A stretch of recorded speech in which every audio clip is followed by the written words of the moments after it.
Efesios, el capítulo 5, y vamos a leer los mismos textos que el día de ayer estábamos o iniciábamos estudiando.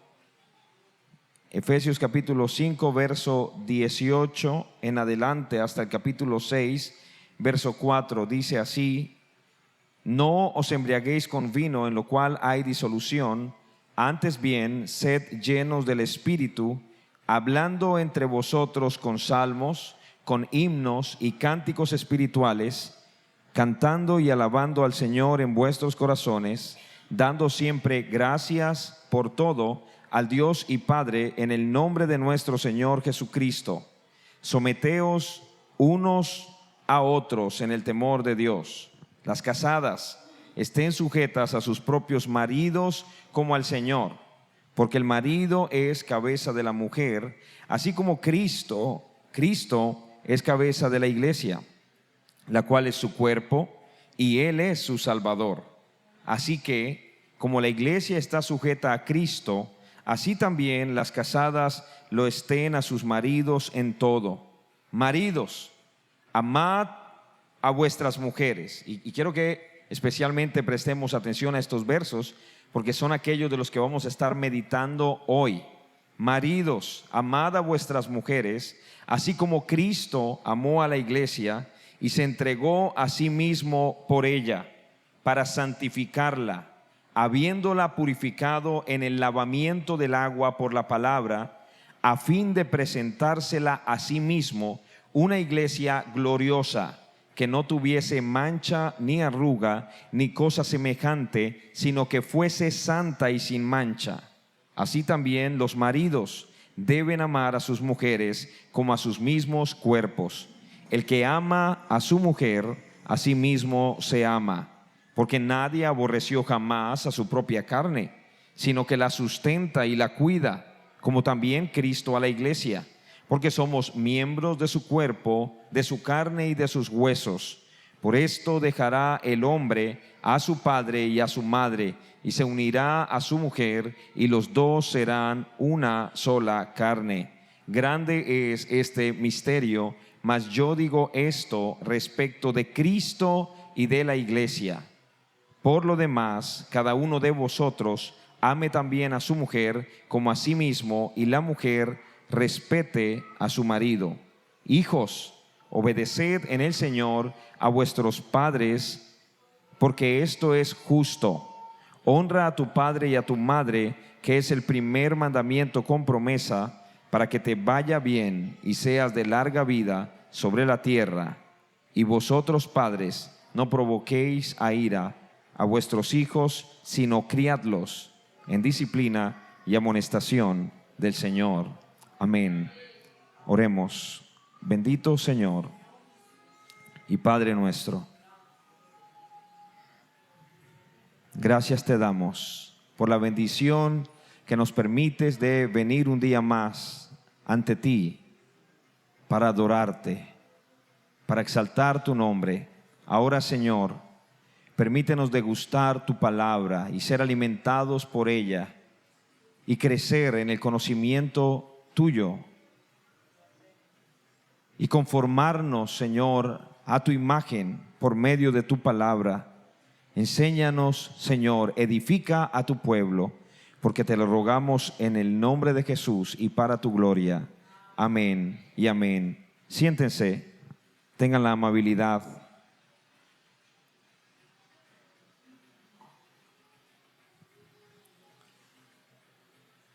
Recientemente vi un videoclip que llamó profundamente mi atención, justamente por hacer apología de la tendencia cada vez mayor de desacreditar el matrimonio como algo deseable.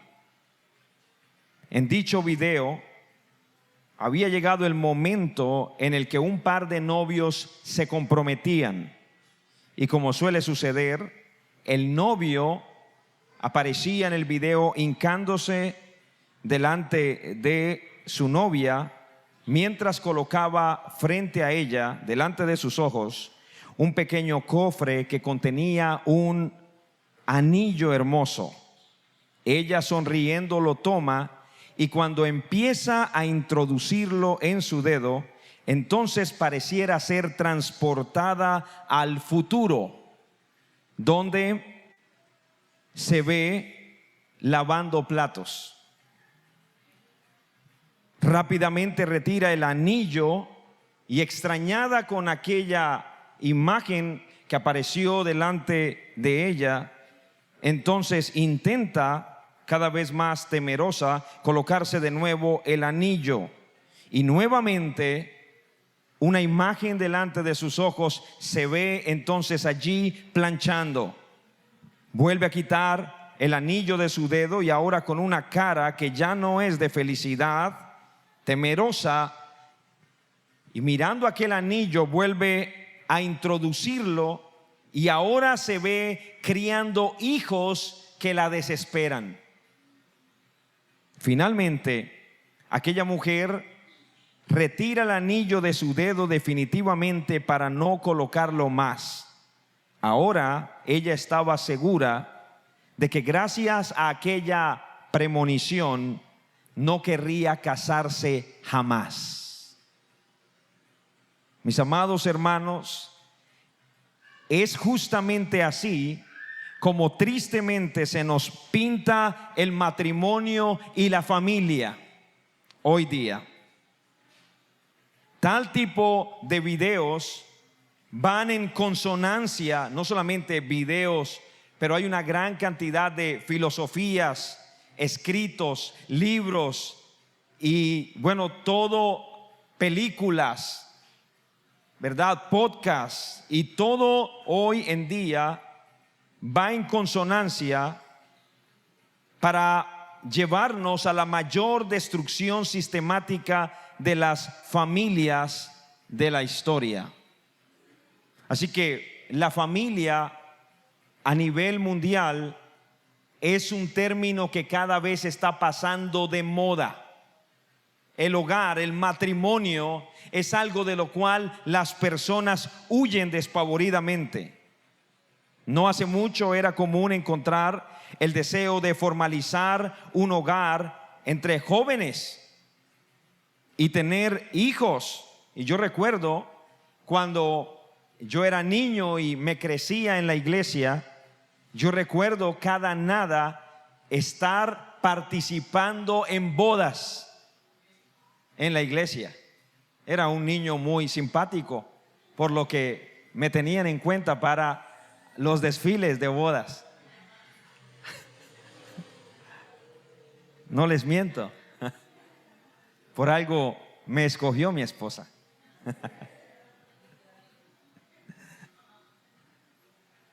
La cuestión es que desde aquella época hasta esta época he visto esa tendencia cada vez mayor de disminución del deseo de casarse y de formalizar un hogar, incluso en personas que asisten sistemáticamente a la iglesia. No solamente ya no se ve con buenos ojos el casarse, sino que se desaconseja hacerlo en los jóvenes. Más aún, el irse a dañar la vida teniendo hijos. Incluso gente de la iglesia, ¿no? Usted se va a casar. No, disfrute primero su juventud. Haga tantas cosas. Y después, ¿y va a tener hijos? No. Todo esto, hermanos, no es más que eco de pensamientos y filosofías que no pertenecen a la palabra de Dios. Todo esto nos hace ir entonces nuevamente al concepto que mencionábamos el día de ayer, en la última predicación que teníamos ayer, respecto del hogar y la felicidad, porque es eso de lo que estamos hablando, de hogares felices. Y para la sociedad actual, estos dos términos, hogar y felicidad, son antónimos. Son conceptos divergentes e irreconciliables. Nuestra sociedad, de hecho, celebra la debacle. Es decir, celebra lo que no se debería divorciar. Porque, hermanos amados, vivimos en una sociedad que celebra la destrucción. Vivimos en una sociedad que celebra la muerte. Es así. ¿No es acaso eso el aborto? ¿No es acaso eso? Miren, eso no significa que el hombre hoy en día sea más malo que antes. Es decir, el hombre siempre ha sido malo. Desde que caímos en el pecado por causa de nuestros primeros padres, Adán y Eva, desde ese momento el hombre es malo y no puede dejar de pecar. Solo la gracia del Señor lo puede sacar de allí, de su pecado, y le puede dar una nueva vida. Pero han habido múltiples manifestaciones de pecado dependiendo de cada época. Y yo recuerdo cuando en mis épocas de estudiante, siendo un jovencito, 15, 16, 17 años, y yo recuerdo que era muy común en los colegios ver jovencitas, particularmente en el colegio del que yo me gradué, que cuando nos graduamos éramos más o menos 1,200 personas graduándonos al mismo tiempo. Y era muy común ver a jovencitas en estado de embarazo, niñas, 13, 14, 15 años por ahí. Era muy común verlas. Y no era sino que una saliera, usted siempre las veía porque las mujeres andan en grupo, ¿no? Entonces, no era sino que una de ese grupo quedara en embarazo. En el colegio del que yo salí, cuando una jovencita quedaba en embarazo, entonces, debido a que su vientre empezaba a crecer, entonces ella tenía o le daban permiso en el colegio para no llevar el uniforme, sino que llevase batas o ropa acorde con su embarazo. Así que uno comenzaba a ver, y yo veía el grupo de muchachas que iban para todos lados, hasta que una, no era sino que una apareciera vestida diferente, y unos meses después todas estaban vestidas igual, lo cual significa que una salía en embarazo y posteriormente todas, ¿no? Pero bueno, ahí llevaban su embarazo y finalmente daban a luz. Y bueno, no estoy diciendo que no estoy haciendo una apología a la promiscuidad. Ciertamente el tener relaciones sexuales en la adolescencia y fuera del matrimonio está prohibido por la palabra del Señor y es pecaminoso. Ahora, sin embargo, hoy, para evitar ese tipo de cosas, no es que se tenga un sexo más seguro, sino que se ha promovido la muerte de una manera tan impresionante que hoy en día a las niñas, a las adolescentes, se les ofrece por doquier abortos, entre comillas, seguros, ¿no? Y no hay aborto seguro. No existe aborto seguro. No, como lo decíamos ayer, en el nombre de los derechos reproductivos sexuales. Entonces ya no se habla de un asesinato y no se le dice a ella una asesina, sino que como se le dice, no, esto es interrupción voluntaria del embarazo, un eufemismo para un asesinato, porque decir asesinato suena muy feo, ¿verdad?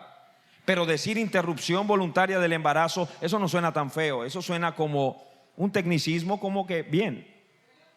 Pero realmente, reitero, es lo mismo. Y la cuestión es esta, que muchos de los que apoyan el aborto dicen que la gente jamás celebraría la muerte, porque aquella persona que pasa por un aborto ciertamente pasa por una crisis para llegar a tomar esa determinación. Pero hermanos, realmente no es cierto. Yo he visto particularmente en los Estados Unidos, imágenes de que hoy en día, así como se hacen estas fiestas de baby shower y para descubrir el género del niño que van a ser, que eso es lo que comúnmente se hace, ¿verdad? Bueno, hoy en día en Estados Unidos se están haciendo fiestas para celebrar después de que una mujer aborta. Y aún así nos quieren decir que no se celebra la muerte. Sí, se está celebrando la muerte. Los valores totalmente invertidos, porque hoy en día vale más la vida de un toro en una corrida de toros que la vida de un niño en el vientre de su madre. De hecho, muchas de estas mujeres que abortan llorarían a cántaros si vieran cómo se asesina a un toro, ¿no? Cómo se le quita la vida a un toro, pero estarían dispuestas no solamente a practicar uno, sino una gran cantidad. Bueno, no solamente se celebra la muerte de los niños, pero también estuve viendo, hay una tendencia cada vez mayor a celebrar los divorcios. Resulta ser que cuando uno se casa, uno organiza una fiesta de matrimonio, es lo normal, ¿verdad? Ustedes conocen, es la costumbre, hay celebración, pero hoy en día ni bien salen del juzgado y organizan una fiesta para decir, ahora sí estoy felizmente divorciado. Así que noten ustedes cómo para este mundo matrimonio y felicidad no van de la mano. Hogar y felicidad no van de la mano. De hecho, me he encontrado yo cantidades de personas que me han dicho a mí, porque no han formalizado, viven en unión libre y no la han formalizado, no quieren arreglarse con Dios, quieren seguir viviendo en fornicación, en pecado. Y entonces me han dicho a mí, no, hermano, yo no me caso. ¿Por qué? Porque yo vi a fulano de tal que vivía de maravilla con su mujer, y no fue sino casarse y se le dañó el hogar. Y por eso yo no me caso. Noten.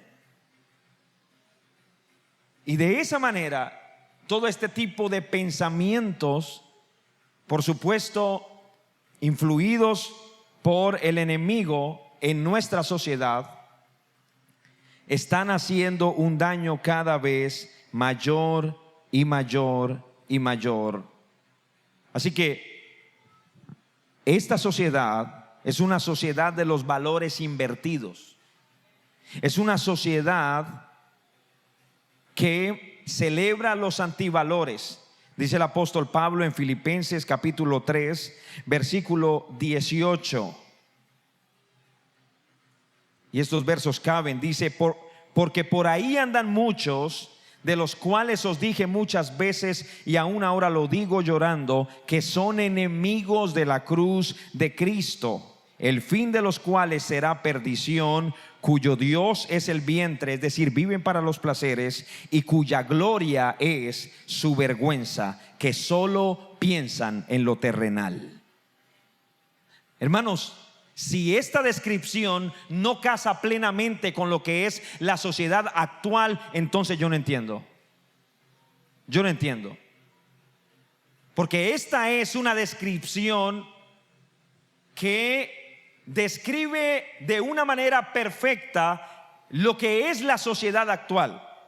Número uno, allí lo dice, cuyo Dios es el vientre, es decir, viven para los placeres. Viven para los placeres. Segundo, cuya gloria es la vergüenza. Aquello que debería avergonzarlos, entonces se enorgullecen de eso. ¿No es acaso eso ya no se dice ni siquiera día del orgullo gay, el mes del orgullo gay? ¿No es eso? Un mes entero. Y díganme ustedes dónde no tienen visibilidad. Díganme. Si es que hasta los logos de los equipos de fútbol, hasta las cintas de capitán de los equipos de fútbol, pasando por las cebras que aparecen ahí en los semáforos, en las carreteras, las pintan de diversos colores, dándole visibilidad a lo que la Biblia llama vergüenza. Lo que debería avergonzarlos hoy es motivo de orgullo, se enorgullecen. de este tipo de cosas y que solo piensan en lo terrenal. Eso es el mundo actual. Este mundo es afín a la descripción que el Señor hacía de los habitantes de Nínive, los cuales, en palabras del Señor, no sabían distinguir entre su mano derecha y su mano izquierda. Por supuesto, se refiere a una metáfora que habla de la falta de distinción entre el bien y el mal. Así es la sociedad en medio de la cual vivimos, una sociedad que a lo bueno llama malo y a lo malo llama bueno. Así es, así es. Contrario a ello, hermanos, la iglesia del Señor prevalecerá. Prevalecerá. No porque tengamos confianza en nosotros, sino porque el Señor ha sostenido y seguirá sosteniendo a su iglesia hasta su gloriosa venida.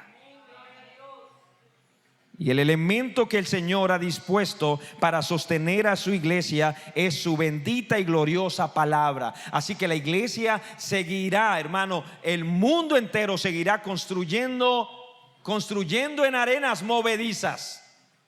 No, porque la particularidad de la arena movediza es que es inconsistente, no es firme, cambia fácilmente. Bueno, esa es la sociedad actual, hermano. Vivimos en un mundo donde la gente ni siquiera sabe si son hombres o mujeres, o si un día se despiertan siendo hombres y al otro día quieren ser mujeres. ¿No es acaso eso lo que se denomina el género fluido?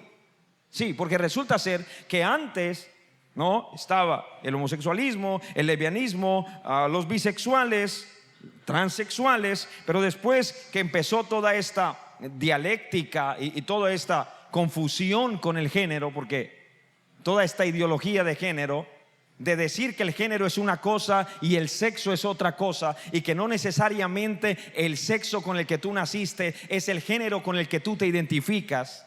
Luego de todo esto, entonces se abrió la caja de Pandora, hermano, y ahí cabe cualquier cosa. La gente se puede identificar como se les dé la gana.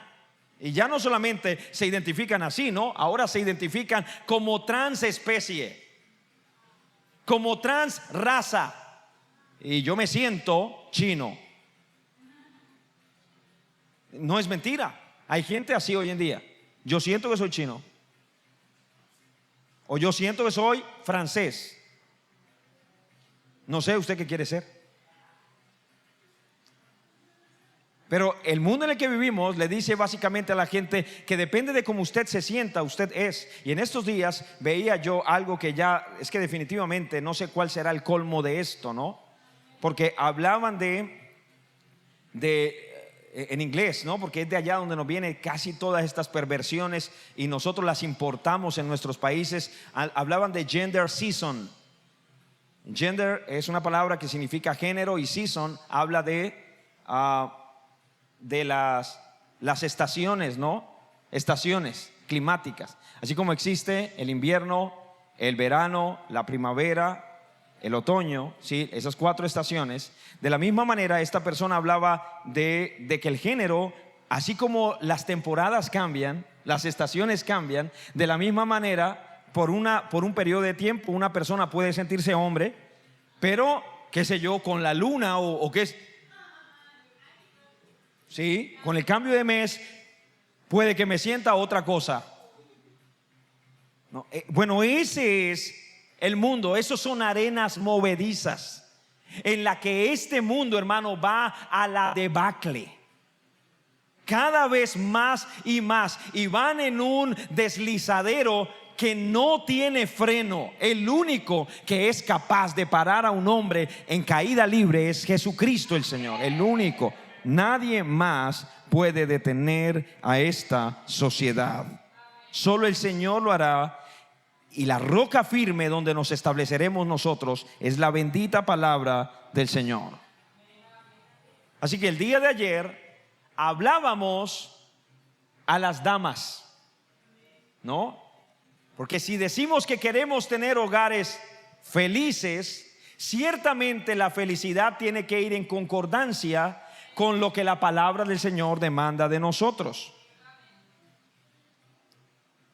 Entonces, y decíamos muchas cosas acerca de ello, lo cual hablaremos más en un momento, pero el día de hoy quiero que hablemos acerca de los maridos, porque así como hablamos abundantemente el día de ayer a las esposas, hoy queremos hablar por unos instantes a los maridos. Y otra vez el texto dice así: maridos, amad a vuestras mujeres, así como Cristo amó a la iglesia y se entregó a sí mismo por ella, para santificarla, habiéndola purificado en el lavamiento del agua por la palabra, a fin de presentársela a sí mismo una iglesia gloriosa, que no tuviese mancha, ni arruga, ni cosa semejante, sino que fuese santa y sin mancha.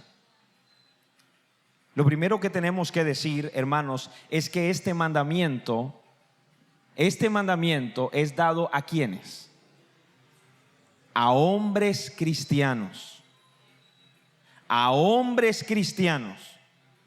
Solo un hombre cristiano puede vivir para la gloria de Dios. Solo un hombre cristiano. Un hombre nacido de nuevo. Es decir, un hombre impío. Para un hombre impío este mandamiento no tiene sentido. No tiene sentido. Él dirá que ama a su esposa, ¿verdad? Que ama a su esposa. Pero más adelante vamos a ver cómo el mundo define el amor, y es muy diferente a cómo la Biblia define el amor, ¿no? Porque otra vez, el amor del mundo es un amor cambiante. Es un amor condicional. Es un amor como el de la canción. ¿Cómo dice? Que las ama a todas, ¿no? Que las ama a todas por igual. Sí, algo así dice la canción en este momento. Bueno, usted sabrá más de eso. Pero yo escuchaba, ¿no? Estas canciones, es que a veces, porque es indudable que si uno escucha estas canciones constantemente no se le vaya a quedar algo, ¿no? Y me llama la atención porque es que dicen que me gustan las altas y las bajitas y las gordas y las flacas, y ¿verdad? Y de todo. Y bueno, así es el hombre. Y a todas les dice que las ama. A todas. Ese no es el amor de Cristo. Aquí dice: maridos, amad a vuestras mujeres como Cristo amó a la iglesia. Y reitero, lo primero que debemos decir es que este mandamiento es para hombres piadosos, es decir, para hombres cristianos. Ya de por sí, para un hombre cristiano, si no fuera por la gracia del Señor y por el Espíritu Santo que mora en él, sería imposible, porque la vara es supremamente alta. Note lo que dice: maridos, amad a vuestras mujeres como Cristo amó a la iglesia. Así que ya de por sí, para nosotros, para el cristiano, es imposible. Solo por su gracia, solo por Cristo, por el Espíritu Santo morando en la vida del cristiano, es que una persona puede vivir así. Ahora imagínese usted el que no es ni siquiera cristiano. Imposible. Este mandamiento entonces no tiene sentido para los no cristianos. Más aún, el amar a la esposa de esta manera será una evidencia. Escuchen, alguien que logre amar a su esposa de esta manera es una evidencia poderosa de que este hombre tiene una vida que está llena del Espíritu Santo, o controlado por el Espíritu Santo, que es a lo que hace referencia el apóstol Pablo en aquellos primeros versos que leíamos: no os embriaguéis con vino, en lo cual hay disolución, antes sed llenos del Espíritu. Y luego dice las consecuencias de ser llenos, o los resultados de ser llenos del Espíritu. En primer lugar, las mujeres que se sujetan a sus esposos. ¿Quiénes? No son mujeres del mundo. Porque tal y como lo decíamos ayer, en el mundo no tiene cabida la sujeción de una mujer a su esposo. No. Sobre todo en este tiempo donde cada vez se llama más a las mujeres a la liberación femenina, a empoderarse. Entonces no tiene sentido el que una mujer se someta a su esposo. No, eso no hace eco, todo lo contrario. Y de la misma manera, entonces, el amor de un hombre por su esposa, como Cristo amó a la iglesia, no tiene sentido para el mundo. Pero un hombre que ame así a su esposa, ciertamente estará mostrando, porque por sus frutos los conoceréis, de que esta persona, sin duda alguna, está llena del Espíritu Santo y lo evidencia en sus acciones. Gloria a Dios. Así que miremos un par de cosas de los textos que leímos. Quiero que miremos un par de cosas. En primer lugar, hay un mandato para los maridos. Hay un mandato para los maridos. Y en segundo lugar, hay un propósito de ese mandato. ¿Cuál es el mandato? Ahí hay un verbo, ¿no?, que está en imperativo. Maridos, amad. He ahí el mandato. Amad, amad a vuestras mujeres. Amad. Note usted que es un mandamiento del Señor. Un mandamiento del Señor. Hermanos, por allá en Éxodo 20 aparecen lo que se denominan los 10 mandamientos. ¿Los han leído? ¿Y qué pasa cuando yo quebranto un mandamiento? ¿Cómo se llama eso? ¿Cómo se llama? Eso se llama pecado. Cuando yo quebranto un mandamiento se llama pecado. Ahora, el mandato que está aquí, Dios manda a los hombres a amar a sus esposas. Entonces, ¿qué sucede si un hombre no ama a su esposa? Está pecando. Así de serio es esto. Así de serio es esto. Maridos, amad. Es Dios. Así como una mujer que no se sujeta a su esposo está pecando, de la misma manera un hombre que no ama a su esposa está pecando.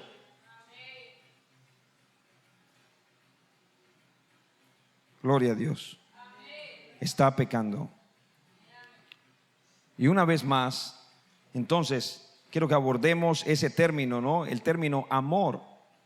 Así como el término sujeción ha sido malinterpretado, de la misma manera el término amor también lo ha sido. Muchos lo relacionan específicamente con un sentimiento. ¿Qué es el amor? Es un sentimiento. Y sobre todo vivimos en una época donde es una sociedad muy que se deja llevar por sus pasiones. Es una sociedad que se deja llevar de lo que siente. ¿Qué siente o qué no siente? Hermano, y eso es tan verdad que incluso en las iglesias es así. Incluso en las iglesias es así. Muchas de nuestras canciones están saturadas de eso. Yo quiero sentir. Y si tú no sientes, y las predicaciones lo mismo, yo aquí siento. Y si usted no siente y nos reunimos para sentir, y yo estoy sintiendo algo, bueno, gloria a Dios. Si sentimos, o si usted siente o no siente, gloria a Dios. Pero hermanos, la verdad es que así nos sintamos, el Señor está en medio de su iglesia. Así nos sintamos. Así no sintamos corrientazos, ni correr, ni nada de eso. No, muchas de estas cosas finalmente han quedado solo en emocionalismo y nada más. Y nada más. No, las convicciones están por encima de las emociones. De hecho, las emociones son muy engañosas, porque muchas veces la gente siente cosas y dice, bueno, esto de pronto será de Dios. De pronto será de Dios. Yo conocí el caso de una persona, y bueno, gracias a Dios fue en otro país, por eso puedo hablar libremente de eso. Una persona que decía, esta era una mujer que estaba frecuentando a un hombre que no era su esposo.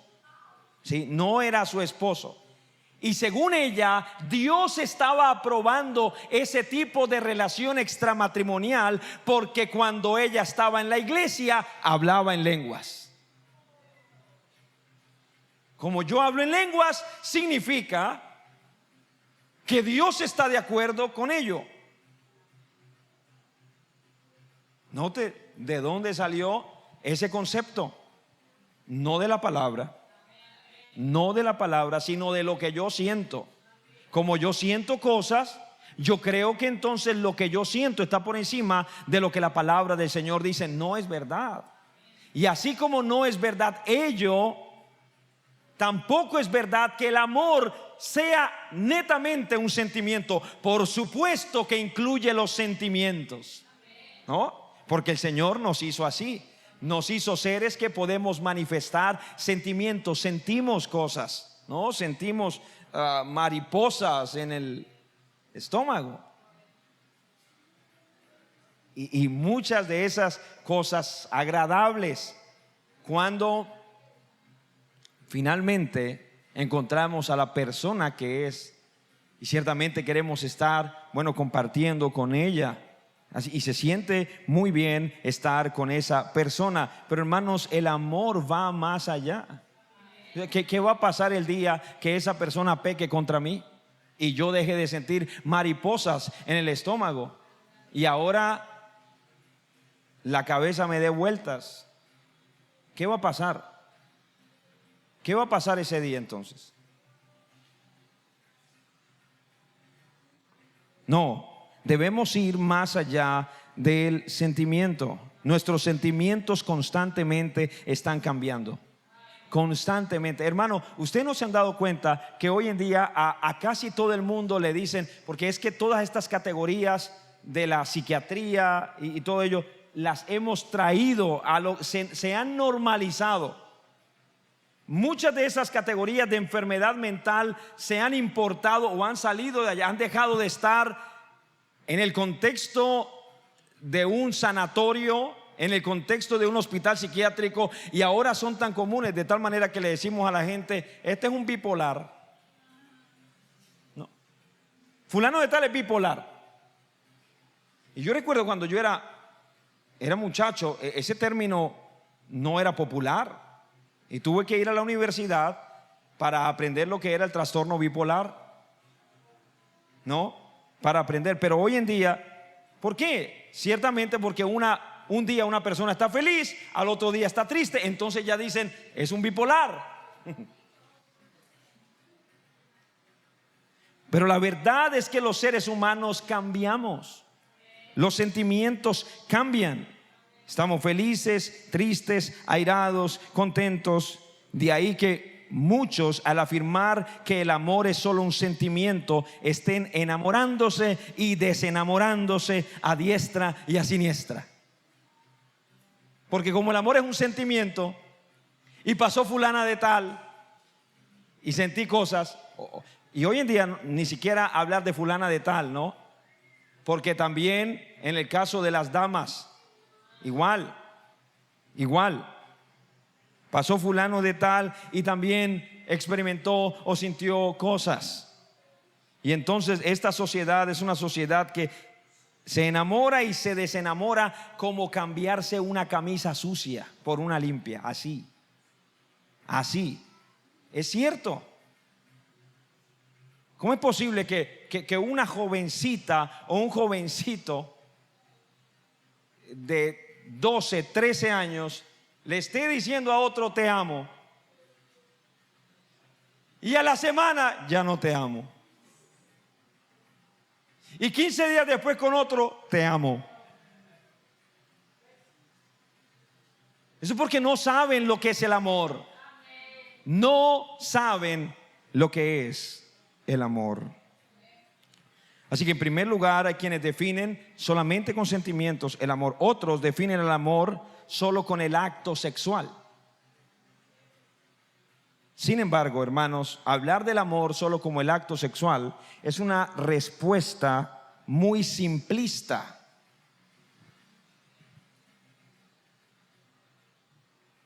¿Verdad? Es una respuesta muy limitada Hay un tipo de amor de casados particularmente que tiene que ver con ello, pero el amor es algo mucho más grande que eso. Mucho más grande que eso. ¿Cuál entonces es la definición del amor según la Biblia?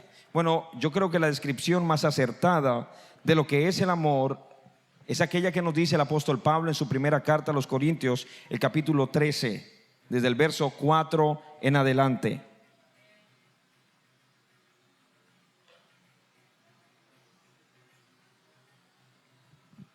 Dice Pablo: el amor es sufrido, es benigno, el amor no tiene envidia, el amor no es jactancioso, no se envanece, el amor, escuchen esto, no hace nada indebido. Así que no tiene nada que ver con ese joven que le dice a su noviecita: vámonos de la casa, yo te llevo a vivir porque te amo. Si ella fuera cristiana, le sacaría este texto y le diría: lárgate de aquí, Satanás. Vete de aquí, Satanás. Porque el amor no hace nada indebido. El amor no busca lo suyo. No busca lo suyo. Es decir, el amor no es un amor egoísta, como lo vamos a ver. No es un amor que piensa en sí mismo, no busca lo suyo, no se irrita, no guarda rencor, no se goza en la injusticia, mas se goza de la verdad. Todo lo sufre, todo lo cree, todo lo espera, todo lo soporta. El amor nunca deja de ser. Las profecías se acabarán y cesarán las lenguas, la ciencia acabará. Este texto está hablando del amor como el mayor de los dones que Dios da. El capítulo anterior está hablando de los dones espirituales y Pablo le dice a la iglesia: procuren ustedes los dones mejores, pero yo les muestro un camino más excelente, y empieza a hablarles del amor. He aquí el don supremo. Permanecen la fe, la esperanza y el amor, pero el mayor de todos, dice la palabra del Señor, es el amor. El amor, hermanos, es un don que incluso está por encima del hablar en lenguas. Por encima, lo dice el texto: las lenguas cesarán, la profecía acabará, pero el amor nunca dejará de ser.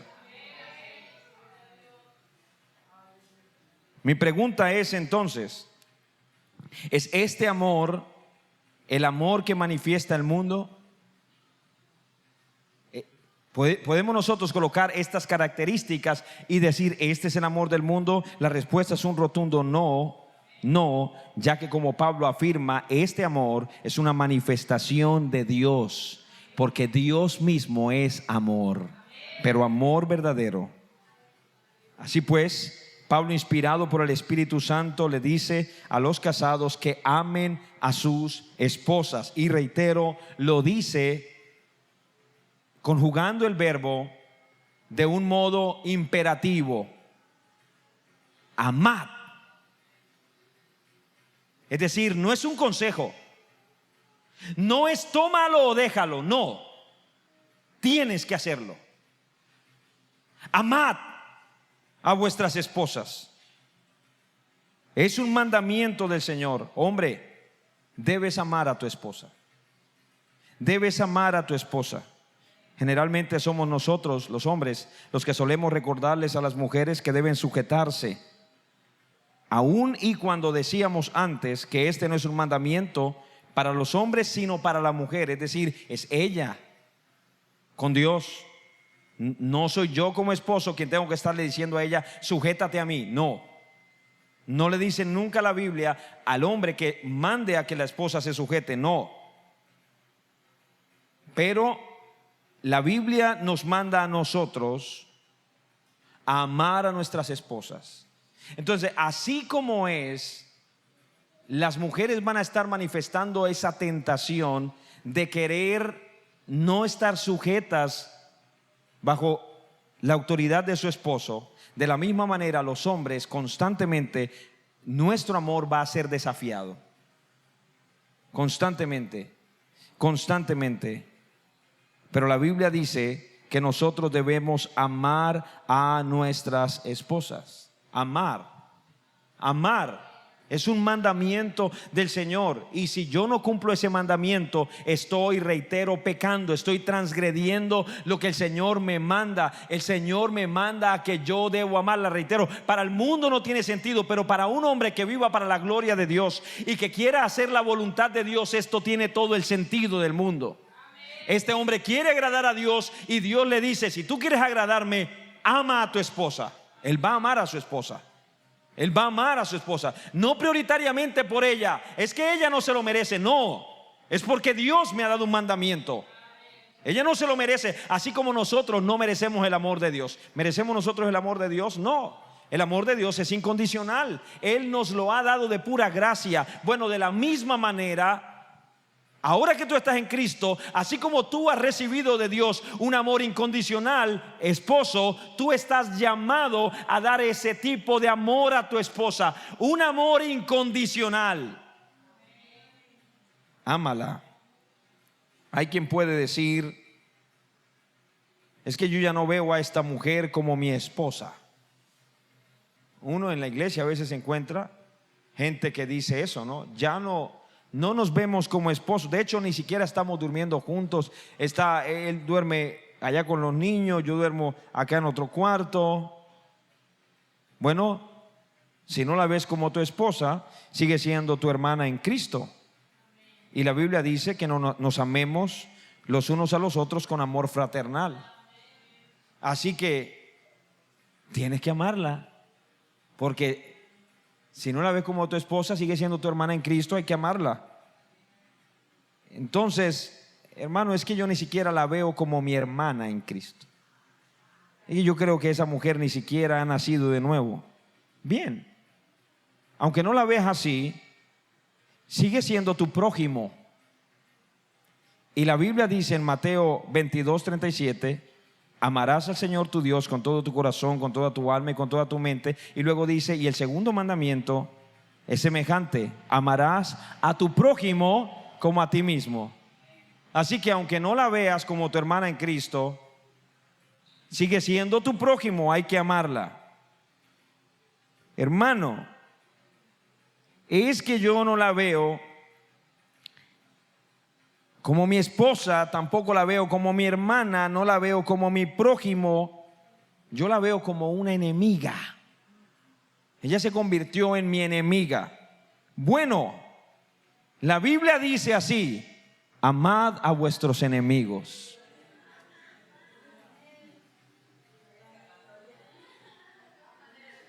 Amad a vuestros enemigos, bendecid a los que os maldicen, haced bien a los que os aborrecen y orad por los que os ultrajan y os persiguen. Así que aunque nos ultrajara la santandereana,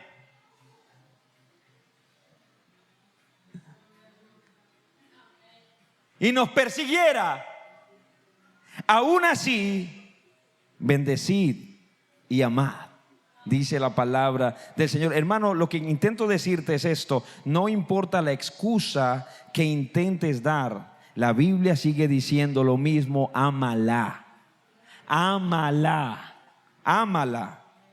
¿Qué dijo el Señor? En esto conocerán todos que sois mis discípulos. ¿Cómo? Si tuvierais amor los unos por los otros. ¿Cómo se va a saber que yo soy cristiano? Por sus frutos. ¿Y cuál es el fruto? Bueno, el amor. Y si esto es verdad en los hermanos, ¿cuánto más debe ser verdad en el hogar? Y yo no puedo decir que yo amo a la iglesia si yo me estoy peleando con mi esposa todos los días. No puedo decir eso. ¿Y cómo yo puedo decir que amo a Dios cuando a mi hermano que lo estoy viendo, y mi primera hermana en Cristo es mi esposa?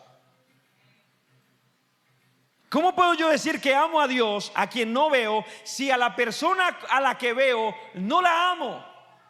¿Cómo? No nos engañemos, hermanos. No nos engañemos. Ahora, el texto da el mandamiento, pero luego pone el modelo y nos pone dos modelos. Primero dice: amad a vuestras mujeres, y aquí viene el modelo: como Cristo amó a la iglesia y se entregó a sí mismo por ella. Wow. Si ya de por sí ese mandamiento estaba complicado, ahora cuando nos ponen el modelo que tenemos, bueno, ¿cómo tengo que amar a mi esposa? Bueno, mira a Cristo. ¿Se dan cuenta que este mandamiento es para cristianos? Porque un impío no conoce a Cristo. Hermano, si yo voy a amar a mi esposa y la Biblia me dice como Cristo amó a la iglesia, yo tengo que ser un fiel discípulo de Cristo, aprendiendo a ser como Cristo, para un día poder llegar a amar a mi esposa como Cristo amó a la iglesia. O sea, solo un hombre que siga a Cristo puede amar a su esposa como Cristo amó a la iglesia. Un impío no. Un impío jamás podrá amar a su esposa así. Y entonces la pregunta es, ¿cómo amó Cristo a la iglesia? ¿Cómo? Y ahí lo dice, ¿no? Se entregó a sí mismo por ella. Ahora nosotros, y yo sé que generalmente este texto apunta a la entrega sacrificial de Cristo en la cruz del Calvario. A eso apunta, ¿verdad? Está hablando de la muerte. Pero hermanos, la entrega de Cristo no, si bien es cierto, aparece en su máximo esplendor en la cruz del Calvario, no aparece, o mejor dicho, no tiene que ver únicamente con la cruz del Calvario. Cristo se entregó y todo su ministerio, cuando Él dejó su trono de gloria para hacerse hombre, era que se estaba entregando. Así que noten ustedes, la palabra del Señor dice allí en Filipenses el capítulo 2, el versículo 5. Haya pues en vosotros este sentir que hubo también en Cristo Jesús, el cual siendo en forma de Dios, escuche, porque así nos amó el Señor. Así, ¿cómo nos amó el Señor? ¿Cómo amó Cristo a la iglesia? El cual siendo en forma de Dios, no estimó el ser igual a Dios como cosa a que aferrarse, sino que se despojó a sí mismo, tomando forma de siervo, hecho semejante a los hombres. Note, esta es la forma como Cristo nos amó. ¿Qué hizo Cristo? Se vació, ¿no? Kenosis en griego. Se vació. Se despojó a sí mismo, tomando forma de siervo, es decir, se humilló. O sea que noten ustedes que el amor de Cristo por su iglesia lo llevó a humillarse. Cuando la Biblia nos dice que amemos como Cristo amó a la iglesia, tiene que ver con esto. Tiene que ver con no pensar en nosotros. El Señor no pensó, ¿verdad? Si Él se hubiera quedado pensando, ¿qué me voy a bajar yo a la tierra? ¿Y qué voy yo a pensar en el hombre pecador? No, aquí estoy mejor, rodeado de ángeles que me cantan y me dicen santo. Entonces nosotros estuviéramos perdidos y no habría salvación. Nosotros tenemos salvación porque Él pensó en nosotros. O sea que note que el amor de Cristo lo llevó a pensar en el otro, es decir, en nosotros. Por supuesto, esto lo hace para su gloria, pero lo hizo pensar en nosotros. Él nos amó, Él pensó en nosotros, en nuestra necesidad. Así que noten ustedes que la característica del amor de Cristo es que es un amor que se entrega por el otro, se entrega. Es un amor sacrificial, es un amor que no es egoísta, ¿no? De hecho, eso es un oxímoron. Amor egoísta, amor por mí mismo, ¿verdad? Es una contradicción. Ahorita vamos a hablar del amor de nosotros mismos que es permitido, pero ese egoísmo es la antítesis del amor.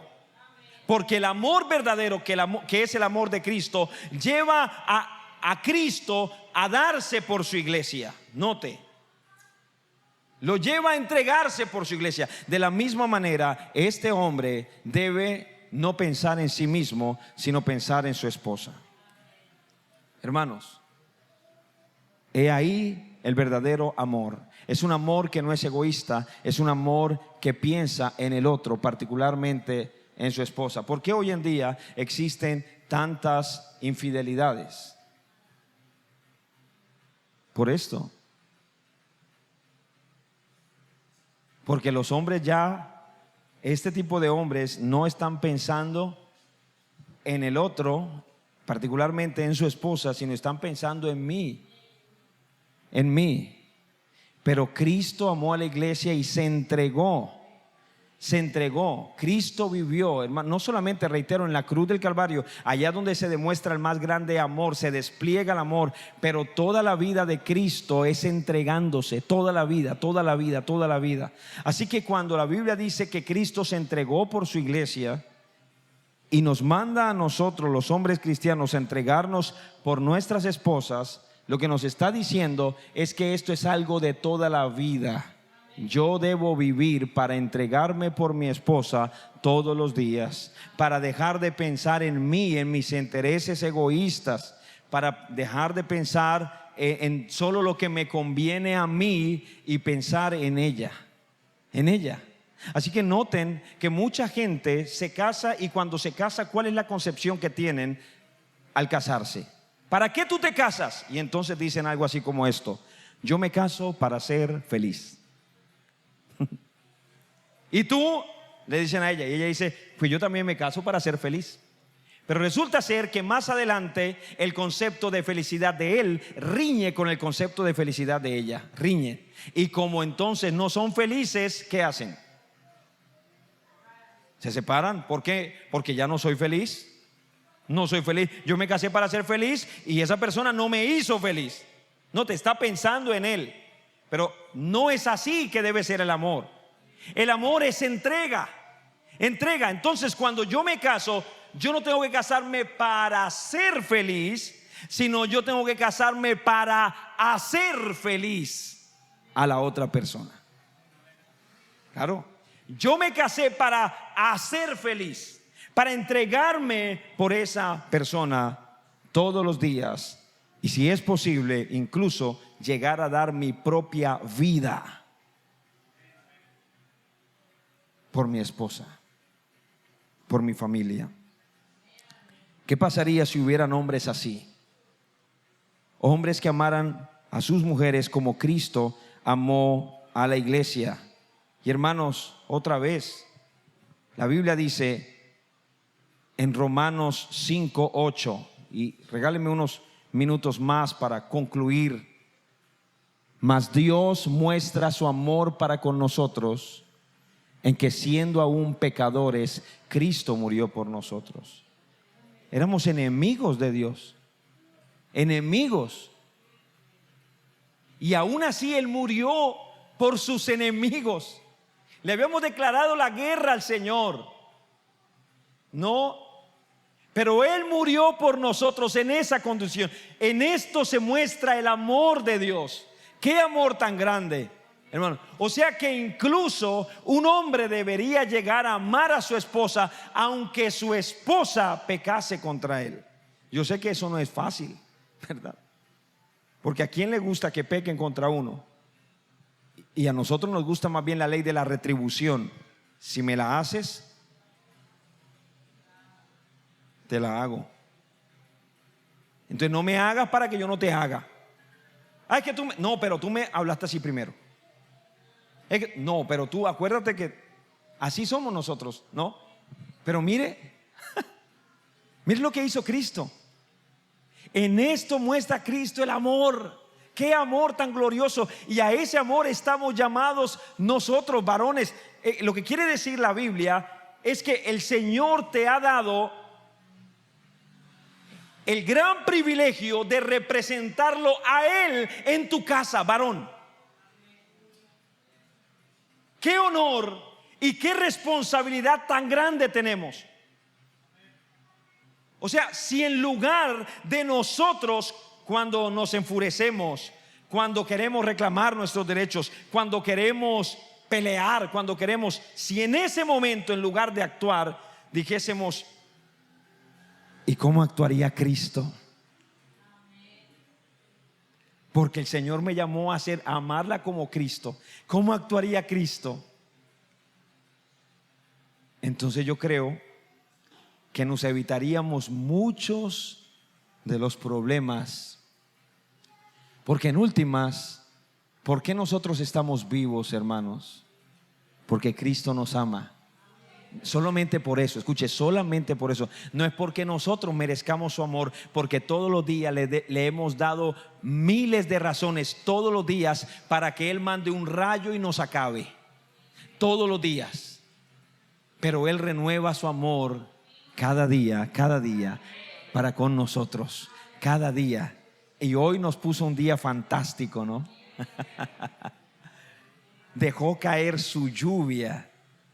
No, y los hombres están preocupados porque los embalses están en niveles mínimos y que vienen racionamientos, pero nuestro Padre Celestial, que es tan bueno y porque nos ama, y a pesar de que los hombres son tan malos, Él envía su lluvia. Ese es el amor de nuestro Padre, hermanos. Qué bueno es el Señor, ¿no? Entonces, pero ¿cómo hacemos a veces? Mi esposa se portó mal. ¿Te acuerdas de los zapatos que querías comprarte? Ya me los vas a pedir. Ya me los vas a pedir. ¿Te acuerdas del vestido que te gustó? Bueno, así somos nosotros, pero así no es Cristo. Y gloria a Dios, porque Él no es así. Gloria a Dios. Gloria a Dios. Ahora, el texto no solamente dice que amemos como Cristo amó a la iglesia. Más adelante nos dice otro cómo. Otro texto. Uno más. Así también los maridos deben amar a sus mujeres como a sus mismos cuerpos. Como a sus mismos cuerpos. Entonces nos dice: ama a tu esposa como Cristo amó a la iglesia. Y luego te dice: ámala como a tu mismo cuerpo. Y por eso dice que el que ama a su mujer, a sí mismo se ama. Claro, a sí mismo. Ámala como te amas a ti mismo. Note que el Señor asume que nosotros nos amamos lo suficiente, ¿no? Por eso esa retórica que nos hablan hoy en día, todos estos coaching, estos coach y todos estos youtubers y todos estos psicólogos y todas estas personas que nos hablan, que hacen eco del amarnos a nosotros mismos, es que a usted le falta amor por usted mismo, le falta amor. La Biblia nunca dice que nos falta amor, nunca, nunca. Nunca. De hecho, todo lo que hacemos es porque nos amamos. Una jovencita que se acueste con uno y con otro y con otro y con otro, no es porque no se ame. Es todo, bíblicamente es todo lo contrario. Es porque se ama tanto a ella, se ama tanto que no ama a nadie, y por eso anda con uno y con otro. Ella no ama a Dios, no ama a su familia, no ama a nada. El gran problema que el hombre tiene no es falta de amor propio, es todo lo contrario, es que se ama tanto que no ama a Dios. Ese es el problema. Por eso el gran mandamiento del Señor es este: si alguno quiere seguir en pos de mí, ¿qué haga? Ámese a sí mismo, ¿no? Si alguno quiere ir en pos de mí, ámese a sí mismo. Aumente la autoestima. No. ¿Qué dice? Todo lo contrario. Niéguese a sí mismo. Esto es, niéguese a sí mismo, tome su cruz y sígame. Marido, amad a vuestras mujeres como Cristo amó a la iglesia y se entregó a sí mismo por ella. Así como tú cuidas tu cuerpo, y ciertamente lo cuidamos, ¿verdad? Aunque nos estemos quedando, bueno, cada vez.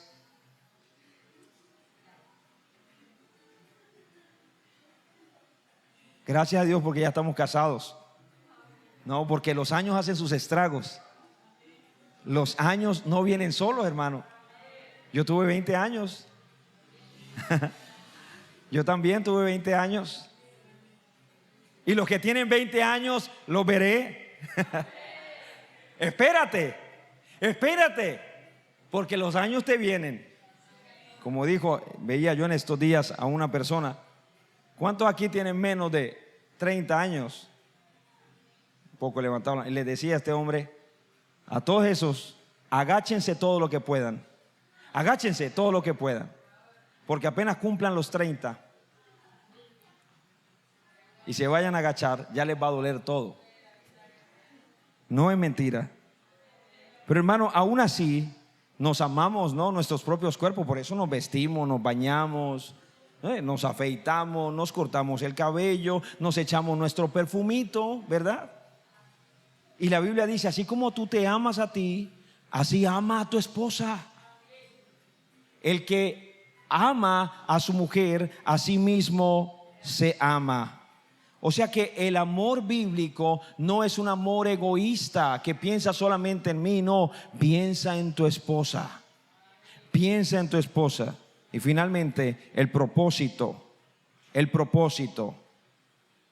¿Para qué o cuál es el propósito del amor?